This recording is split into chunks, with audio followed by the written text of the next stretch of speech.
అరణ్యకాండకు సంబంధించి ఒక గమ్మత్తైన సంఘటన. అరణ్యకాండ అనేటటువంటి ఒక కళాఖండం చేసామండి మేము. ఒరిజినల్ పులితో షూటింగ్ చేశారు. పురికి షూటింగ్ ఉందని ముందు చెప్తే రాఘవేంద్రరావు గారి సినిమాలో ఇలాగే ఒక పుల్లు తీసుకొచ్చారు, అనుకుని చనిపోయింది. రాధిక అప్పుడే వచ్చింది, నాగార్జున వెనక్కి వెళ్ళింది. అప్పటికే కొంచెం బాల్డ్ వారసత్వం పుచ్చుకున్నాం అనమాట. రాధిక సెట్లో ఉంటే రచ్చరచ్చ చేస్తుంది.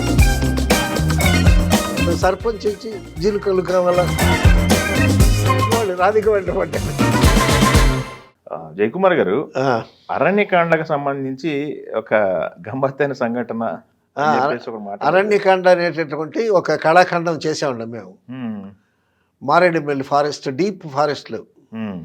ఆ డీప్ ఫారెస్ట్లో నానా తంటాలు పడి చేసాం షూటింగ్. అక్కడ గెస్ట్ హౌస్ లేవు, ఏదో నామకే వస్తే ఒక గెస్ట్ హౌస్ ఉంటే ఆ గెస్ట్ హౌస్లో నాగార్జున గారు, తర్వాత రాధిక, క్రాంతికుమార్ వాళ్ళకే సరిపోయాయి. మాకు మేమైతే 6 బయట మంచాలు వేసుకు పండుకున్నాం ఫారెస్ట్లో అంత డేరుగా. అయితే వేటకొక్కలు ఉన్నాయి అక్కడ, ఏమన్నా యానిమల్స్కి వస్తే మరుగుతాయి అన్నమాట. తర్వాత మాకు సెక్యూరిటీని కూడా పెట్టుకున్నాం అక్కడ. ఇక ఫారెస్ట్లో సెక్యూరిటీ గార్డ్స్ ఉంటారు కదా, తర్వాత ఆ ట్రైబల్ వాళ్ళు కూడా కొంతమంది సెక్యూరిటీగా ఉన్నారు మాకు. అందుకే అంత ధైర్యంగా 6 బయట పండుకోవటం జరిగింది. ఒకరోజు షూటింగ్కు నాగార్జున గారు, రాధిక, ఒక పులి కూడా ఉంది అందులో. ఒరిజినల్ పులే. ఒరిజినల్ పులితో షూటింగ్ చేశారు. షూటింగ్లు చేసాం. అంటే షూటింగ్ ఉండేటప్పుడు పులికి ఆ రోజు షూటింగ్ ఉందని ముందు చెప్తే ఆ ముందు రోజు దానికి ఫుడ్ పెట్టకుండా ఉంటారు. ఫుడ్ పెట్టకుండా ఉండి దానికి ఏం చేస్తారంటే మూతి కుట్టేస్తారు పులికి. మూతి కుట్టేస్తారు. మూతి కుడితే ప్రాబ్లం ఉండదు. ఒకసారి రాఘవేంద్రరావు గారి సినిమాలో ఇలాగే ఒక పుల్లు తీసుకొచ్చారు. పుల్లు తీసుకొచ్చి దానికి ఫుడ్ పెట్టారు. ఫుడ్ పెట్టిన తర్వాత ఒక అరగంటలో చెప్పారు దానికి షూటింగ్ ఉందని. అప్పుడు దానికి మూతి కుట్టారు. దానికి మూతి కుడితే అది లోపల ఫుడ్ బయటకు తన్నుకోలేక అది రెస్పిరేటరీ ప్రాబ్లం వచ్చి తన్నుకుని చనిపోయింది. పులి. అదే పులి అంటే ఐ మీన్ మళ్ళీ నెమరేసుకుంటుంది, దానికి లోపల ఇబ్బంది, బ్రెత్ కూడా సరిగ్గా రాదు. ఆ విధంగా ముందు హీరోలకి ప్రోగ్రామ్ ఎన్ని గంటలకు ఉందో ఎట్లా చెప్తామో పులికి కూడా చెప్పాలి. పులికి చెప్పడం అంటే పులి ట్రైనర్కి, పులి ట్రైనర్ ఒకరు వస్తాడు, ఒక అసిస్టెంట్ కూడా వస్తాడు. సో పులికి కూడా షూటింగ్ ఉందన్నమాట. అది అరణ్యకాండ. అరణ్యకాండ ఒక నావలు, చాలా చదువుతూ ఉంటే చాలా భలే ఉంటుంది ఆ నవలు అరణ్యకాండ. సో పులి వేట అదంతా ఉంటుంది. అది నాగార్జున హీరో, రాధిక ఒక మంచి క్యారెక్టర్ వేసింది. అశ్విని అని ఒక అమ్మాయిని హీరోయిన్గా పెట్టాం అందులో. సో నాగార్జున గారు దిగారు, రాధిక దిగింది. నాగార్జున గారు ఒక రాయి మీద కూర్చున్నారు. ఇప్పుడు రాధిక అప్పుడే వచ్చింది, కారు దిగి వచ్చి నాగార్జున దగ్గరికి వెళ్ళి విష్ చేసి నాగార్జున వెనక్కి వెళ్ళింది. నాగార్జున వెనక్కి వెళ్ళి ఈ జుట్టు ఇలాగా తిప్పుతూ ఉంది. ఏం చేస్తున్నావు అన్న. ఏం లేదు, నీకు వెనక జుట్టు ఉందా లేదని చూస్తున్నాను అని అంది. అప్పటికే కొంచెం బాల్డ్ వారసత్వం పుచ్చుకున్నాం అనమాట అంది రాధిక. అనంటే అన్నాడు. అంటే తండ్రి ఈ వారసత్వమే పుచ్చుకున్నావా, నటనలో వారసత్వం కూడా పుచ్చుకున్నావా లేదా అని టికిల్ చేసింది. రాధిక సెట్లో ఉంటే మామూలుగా ఉండదు కదా, రచ్చరచ్చ చేస్తుంది. ఈ హీరోని ఏడిపిస్తుంది, గిల్లుతుంది, గిచ్చుద్ది, చాలా లవ్లీగా ఉంటుంది. బట్ ఇంత సిల్లీగా, ఇంత అల్లరిగా ఉండేటటువంటి రాధిక ఒక్కసారి మేకప్ వేసి ఆ ఒక క్లోజప్ పెట్టి ఎక్స్ప్రెషన్ ఇస్తుందండి. It's very talented artist. అందులో వాళ్ళ ఫాదరు చాలా అద్భుతమైన ఆర్టిస్ట్ కదా తమిళ్లో, ఎంఆర్ రాధ. సో అది ఆ జీన్స్లో వస్తుంది అనుకుంటుంది జనరల్గా. సరే ఇంతలోకి డైలాగులు చెప్పావయ్యా అన్నాడు క్రాంతి గారు. నేను పేపర్ తీసుకొని నాగార్జున గారి దగ్గరికి రాధిక దగ్గరికి వెళ్ళి, నాగార్జున గారు మీ డైలాగ్ ఇది, తర్వాత ఈ డైలాగ్ ఇది అంటే, రాధిక కొద్దిగా ఆపండి అని ఉంది. ఈ సీన్లో ఎవరెవరు ఉన్నారు అని ఉంది. మీరున్నారు, నాగార్జున గారు ఉన్నారు, ఇంకెవరు ఆర్టిస్ట్ లేరా అని ఉంది. అంటే పులి ఎప్పుడే తీసుకొచ్చారు, ట్రైనర్ తీసుకొచ్చాడు. సో స్పాట్కి పులిని తీసుకొచ్చారంటే సీన్లో పులి ఉన్నట్టే లెక్క కదా. అంటే ఇంకెవరు లేరా అని అంటే, ఇంకెవరు ఉన్నారంటే మీ ఇద్దరే అంటారు. మరి పులి ఎందుకు వచ్చింది అని అన్నారు. ఆ పులి కూడా ఉందండి.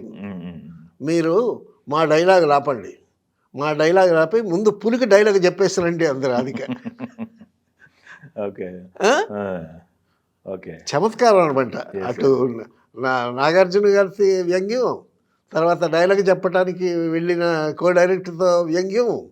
సో ఈ వ్యంగ్యాలన్నీ తట్టుకొని ఆర్టిస్టులతో వాళ్ళని కంఫర్టబుల్గా ఉంచి, మరి మా స్కిన్ మేము సేవ్ చేసుకోవాలి కదా అన్న.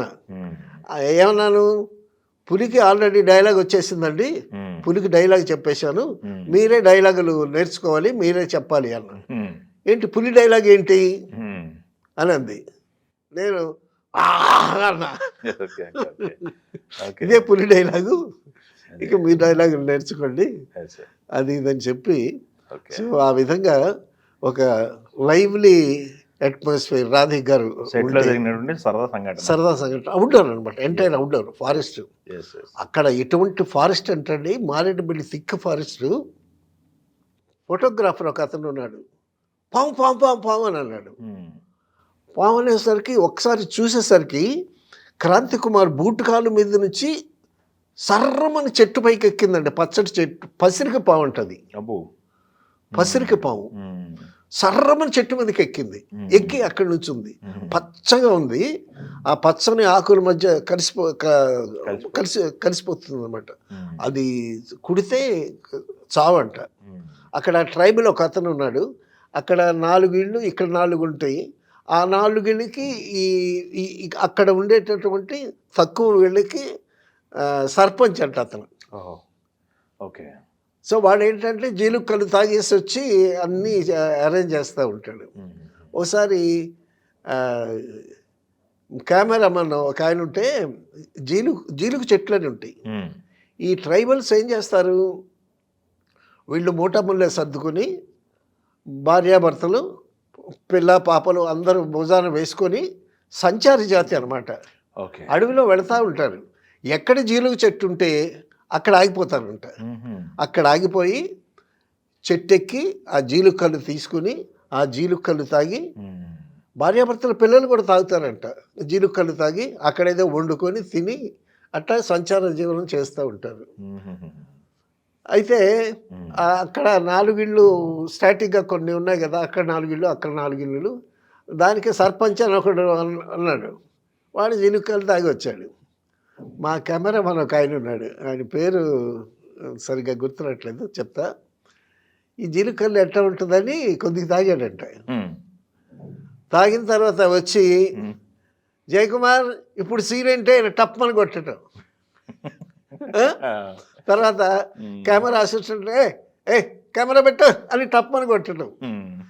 జీలుకల్లు తాగేటప్పుడు ఒక యాక్షన్ ఏదైనా స్టార్ట్ చేస్తే ఆ జీలుకల్లు నిషా దిగిపోయేంత వరకు ఆ యాక్షన్ కంటిన్యూ అవుతుందంట. కనిపించిన వాళ్ళనే కొడతా ఉంటాడు. సో ఆ జీలుకల్లు దాని ఎఫెక్ట్ అనమాట. సో ఒకసారి సెకండ్ డే షూటింగ్, ఈ జీలుకల్లు గురించి ఒక పెద్ద చర్చ అయిపోయింది. అయ్యేసరికి వాడు సర్పంచ్ వచ్చి జీలుకల్లు కావాలా జీలుకల్లు కావాలా అని అంటాడు. మాకు అక్కర్లేదు అని అనేసరికి అప్పుడే రాధిక కారులో దిగింది. కారులో దిగితే రాధిక కావాలేమో అడుగు అని అన్నాడు. అనేసరికి వాడు రాధిక వెంట పడ్డాడు, ఆవిడ పరిగెత్తింది. ఇలా తమాషాగా ఒక లవ్లీ అట్మాస్ఫియర్లో ఆ ఫారెస్ట్లో ఆ మధ్యలో సరదాగా అనమాట. థ్యాంక్ యూ అండి.